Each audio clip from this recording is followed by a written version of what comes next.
Nih saya kasih tahu, begitu kita melepaskan semuanya, hidup kita jadi lebih tenang. Tidak takut kehilangan. Betul enggak? Lebih enak, lebih damai. Makanya kita bisa menciptakan kesendirian, tetapi tidak merasa sendiri.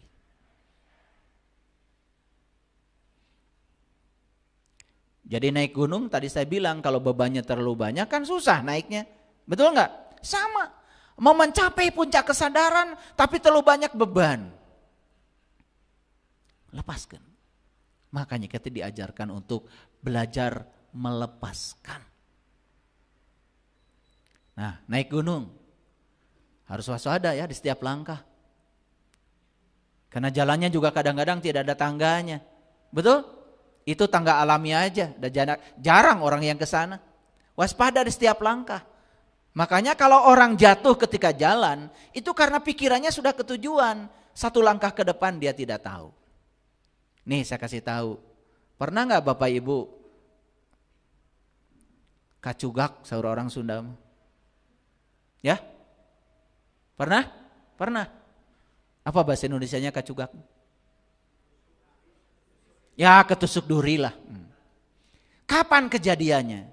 Kan kejadiannya saat kita melangkah, pikiran kita, mata kita tidak melihat yang mau kita injek. Itu aja masalahnya.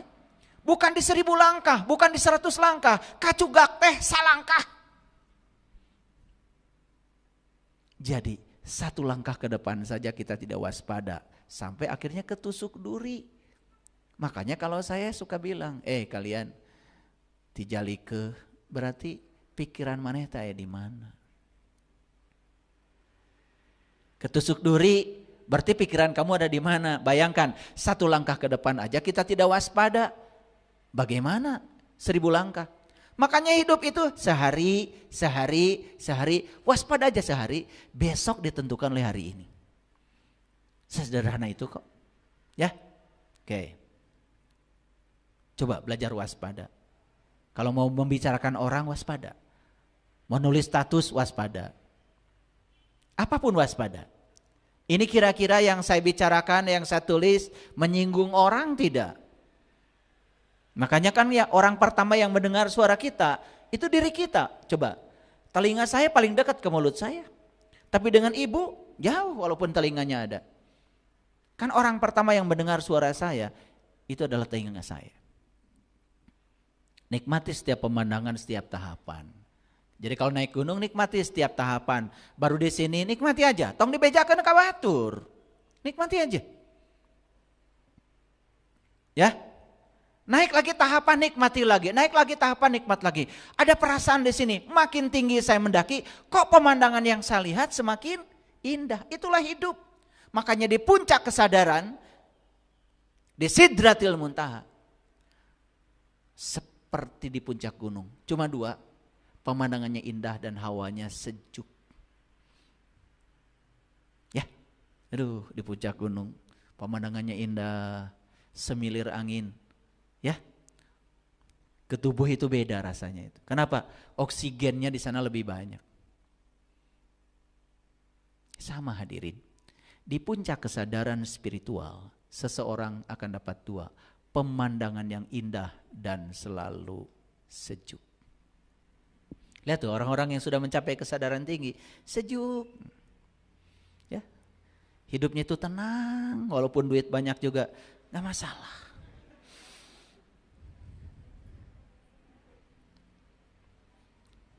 Nah ketika kita mendaki coba, pikiran kita tidak diselangkah ke depan. Tidak diselangkah ke depan, pikirannya sudah di atas, lelah pasti. Ya, lihat saya semuanya. Saya berkali-kali membawa orang-orang tua ke puncak gunung. Saya cuma bilang, lihat 1 langkah di depan. Tidak ada tanjakan, tanjakan cuma di pikiran. Jangan lihat ke depan, jangan lihat ke atas. Lihat 1 langkah di depan. 1 langkah, 1 langkah, 1 langkah. Karena 1 langkah di depan gak ada tanjakan. Apa yang terjadi? Kaget, tiba-tiba sudah di puncak gunung. Sama hadirin, mendaki gunung kalau otak kita sudah di puncak, capek, perasaan ditarik-tarik, pengen cepat mencapai puncak. Sama seperti kalian tadi pagi.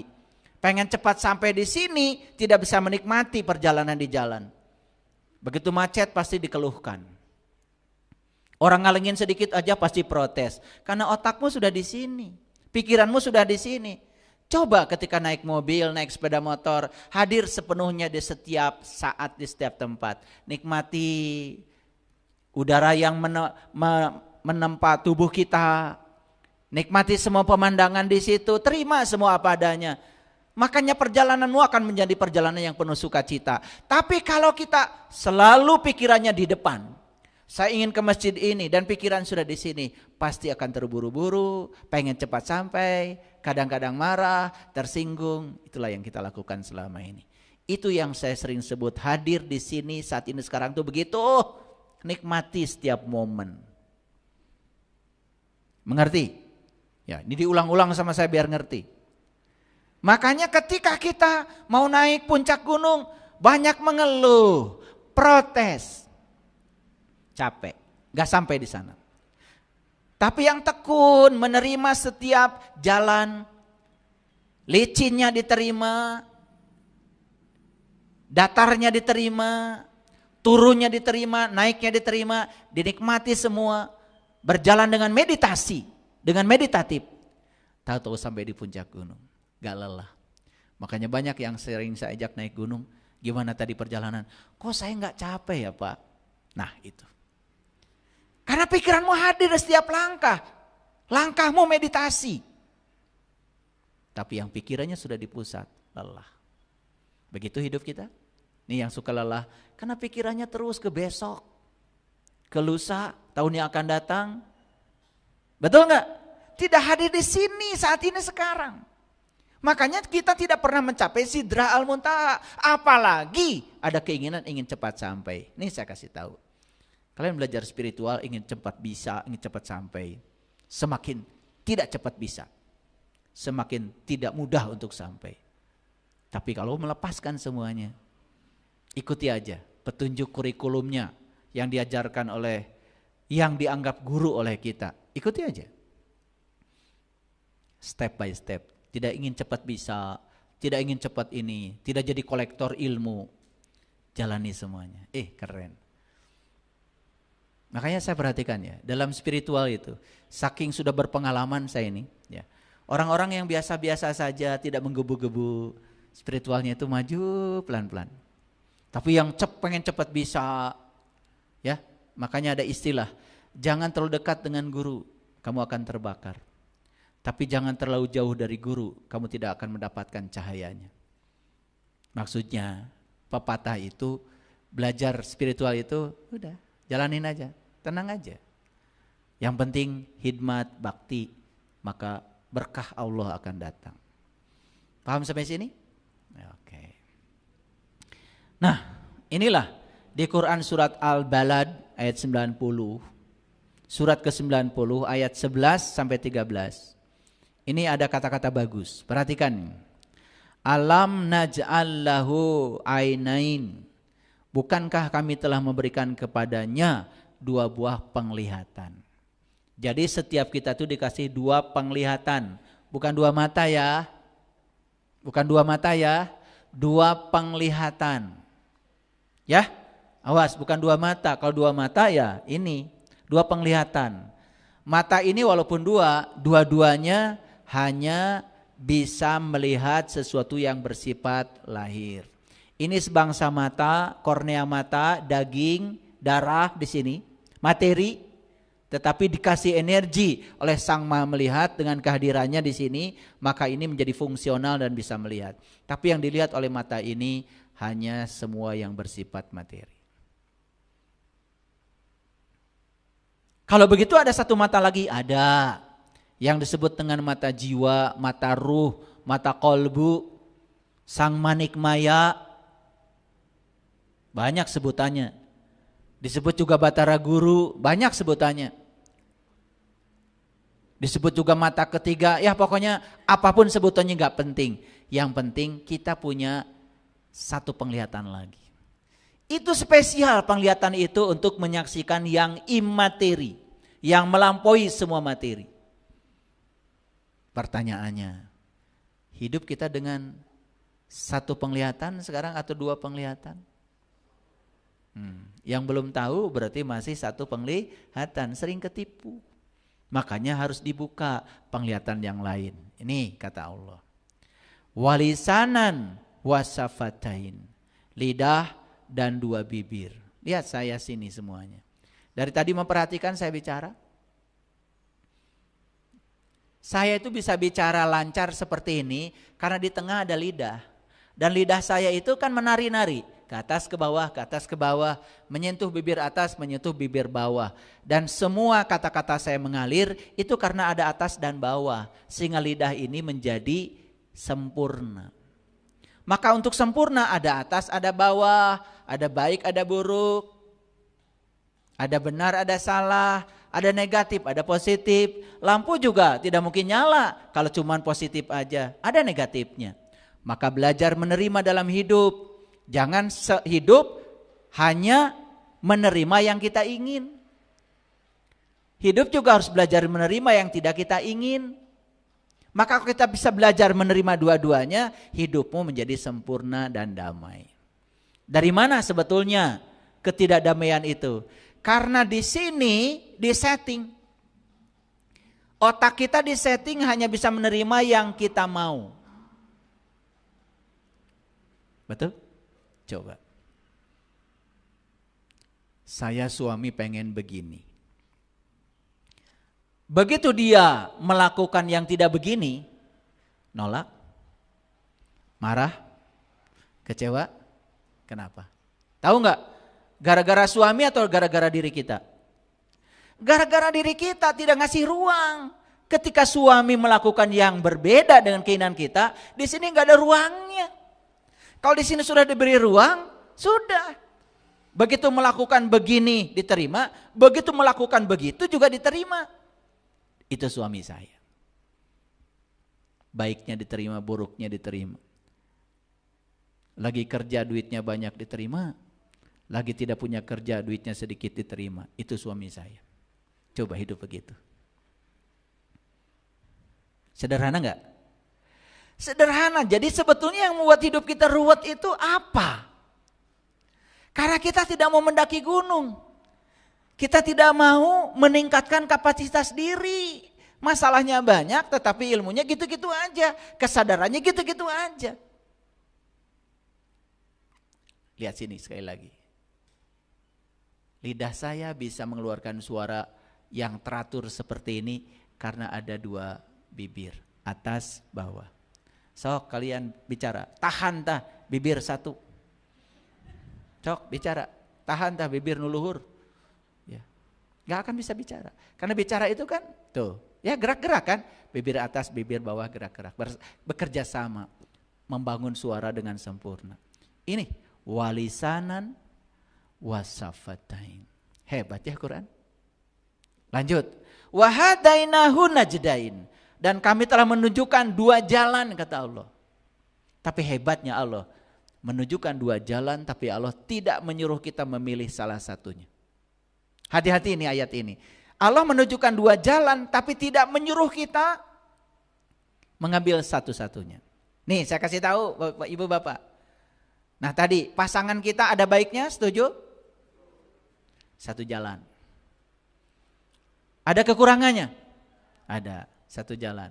Silahkan coba terima satu aja. Baiknya aja. Bakal kacau rumah tangganya? Sadar kalau kalian itu kacau selama ini begitu? Sadar? Oh ternyata kekacauan saya karena saya tidak paham. Wahadainahu najdain. Allah sudah ngasih dua jalan. Harusnya dua-duanya dilampaui.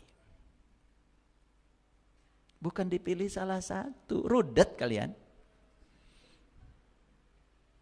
Wajah rudet semua. Kasihan deh loh. Makanya maaf saya kasih tahu ya. Belajar agama itu jangan cuma muter-muter di kulit saja. Intisari Al-Quran itu serap. Terapkan dalam hidup dan rasakan. Kan gak mungkin kan sekelas Nabi Muhammad ya membawa risalah dari Allah yang maha segalanya tidak berguna, gak mungkin kan. Kan kita baca-bacanya terus aja. Wa hadainahun najdain. Allah. Naon harusna teh Ibu? Teuing. Ha.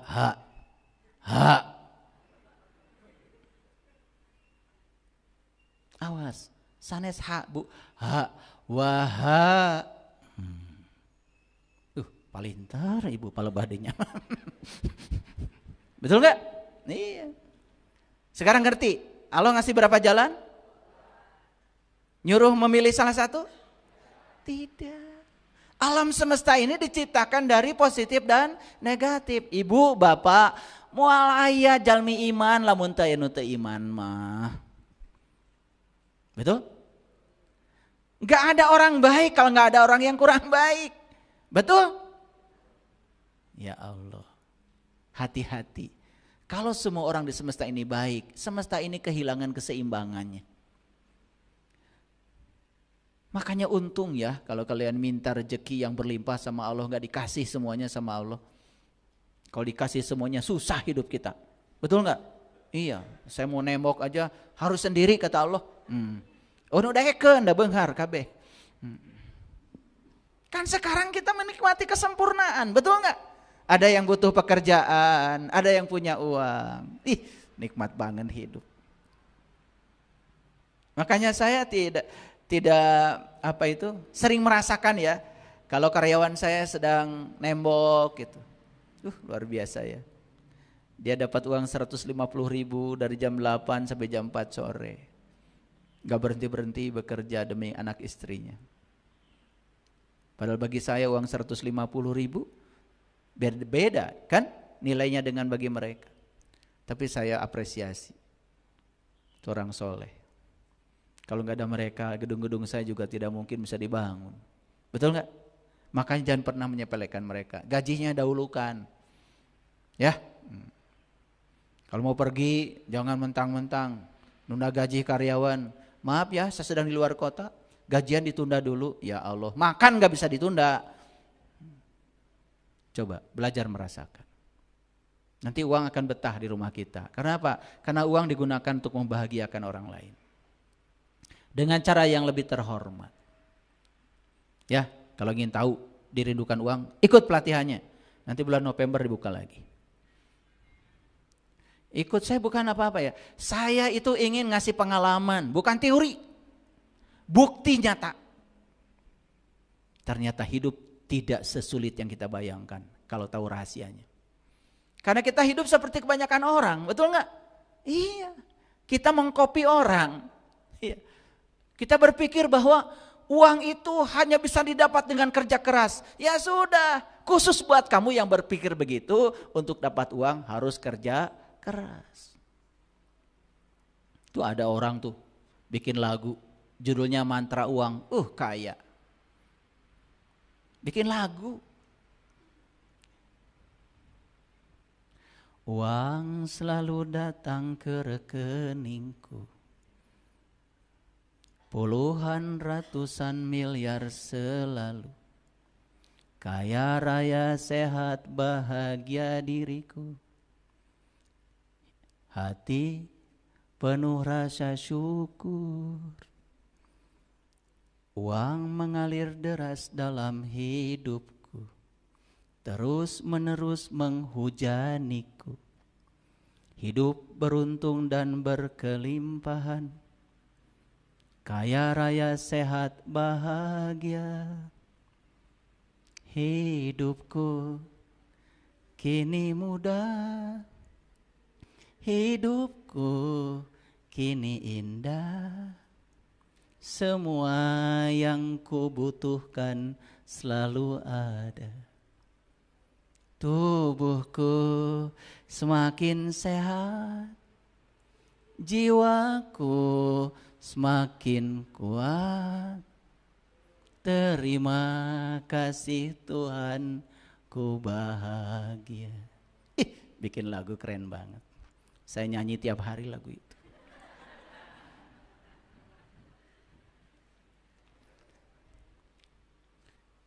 Bikin lagu tuh bukan pulangkan saja.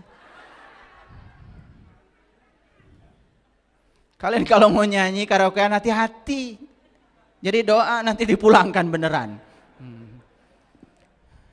Apa yang kita katakan, apalagi dibantu dengan pikiran dan perasaan, itu jadi kenyataan. Tapi kita selama ini gak percaya. Saya sudah membuktikan tuh ya, mohon maaf ini riset saya. Orang yang suka lagunya cengeng aja, susah hidupnya. Coba nyanyi yang tadi. Ya. Hidupku kini mudah, hidupku kini indah, semua yang ku butuhkan selalu ada. Tubuhku semakin sehat, jiwaku semakin kuat. Terima kasih Tuhan, ku bahagia. Udah bahagia duluan. Makanya berlaku hukum tarik menarik, like attracts like. Bahagia menarik kebahagiaan lagi. Saya mohon maaf ya ibu bapak. Mau nyanyi aja saya lihat liriknya. Apakah itu bermakna? Tidak. Kalau liriknya aja sudah pulangkan saja.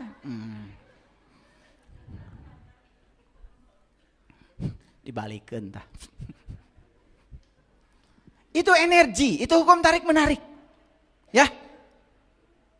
Nyanyi itu yang memiliki frekuensi tinggi. Itu frekuensi tinggi.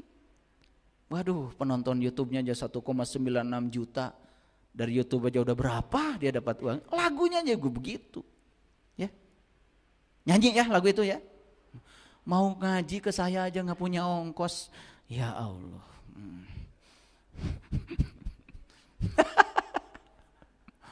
Mogok bensin. Habisin. Bade ka mana tuh akang teh? Bade ngaos Kamis Katulan Bar. Aduh.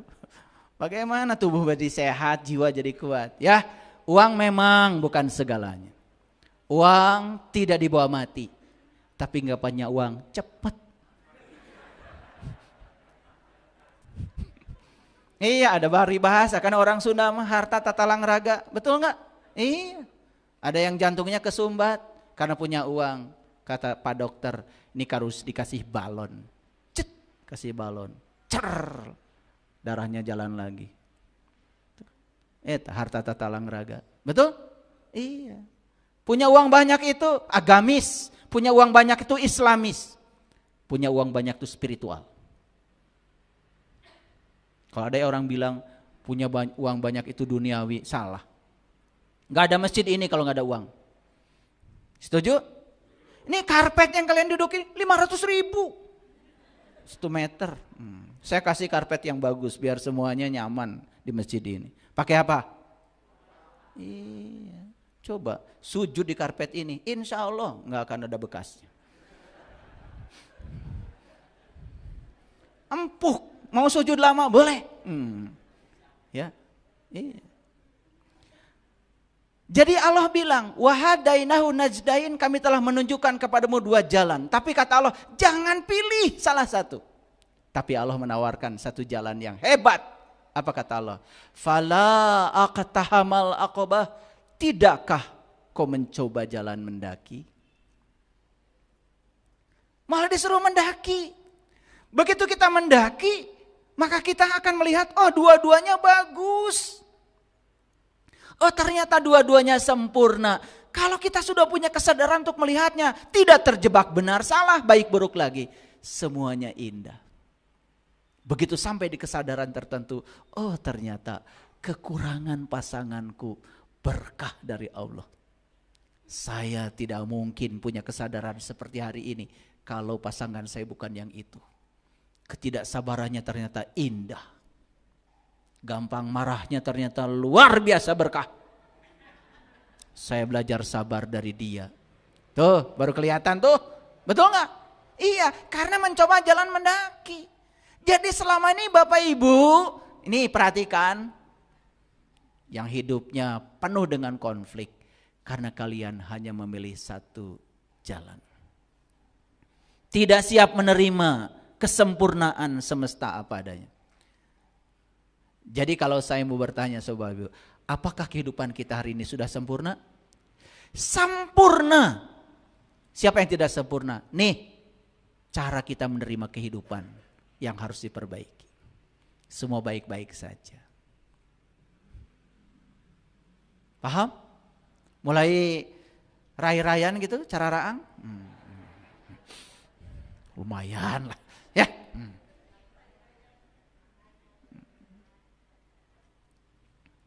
Makanya Allah bilang, wa ma adraka mal aqabah, tahukah kamu apa jalan mendaki itu? Jelas di ayat ini, jalan mendaki itu apa? Fakku raqabah, lepaskan dirimu dari perbudakan. Aduh, makanya kalau ngaji itu harus tuntas. Jangan dibahas, wahanainahu najdain, Allah menentukan dua jalan. Langsung aja dibahas. Tuntaskan dulu. Karena kalau memahami Quran tidak bisa secara leksikal, tidak bisa satu ayat berdiri sendiri, harus secara gramatikal. Lihat dari konteks. Itu yang disebut dengan hubungan kalimat.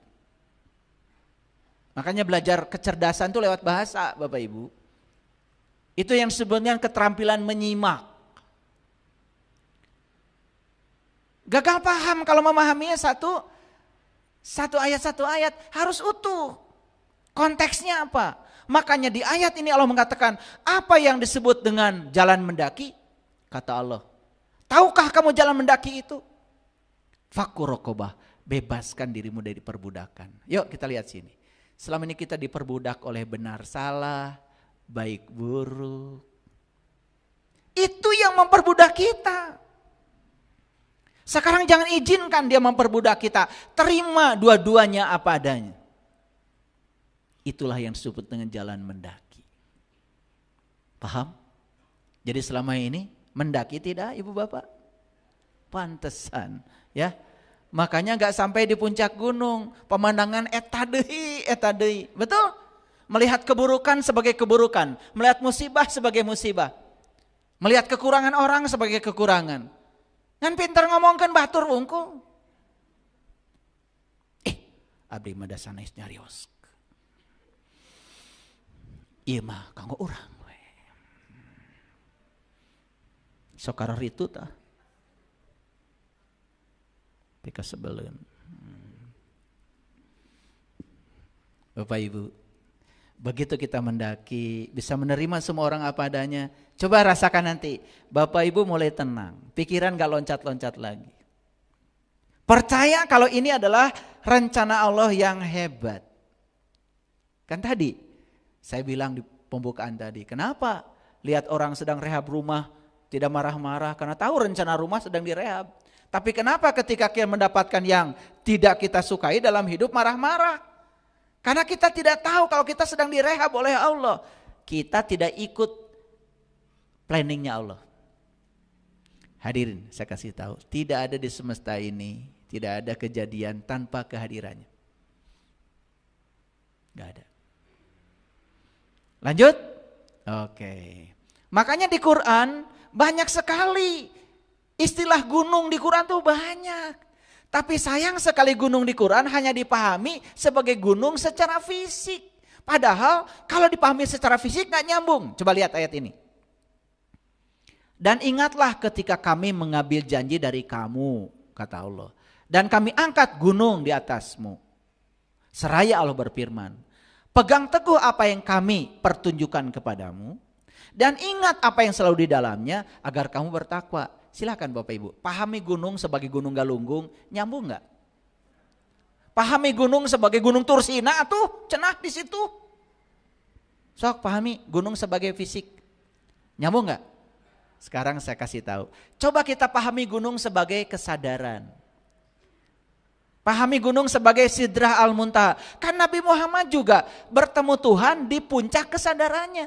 Itu diabadikan di Quran. Walaqad ra'ahu nazlatan ukhra inda sidratil muntaha indaha jannatul ma'wa id yagsa sidrata ma yagsa. Nabi Muhammad juga bertemu dengan Tuhannya di puncak darahnya. Coba sekarang kita pahami gunung sebagai puncak kesadaran.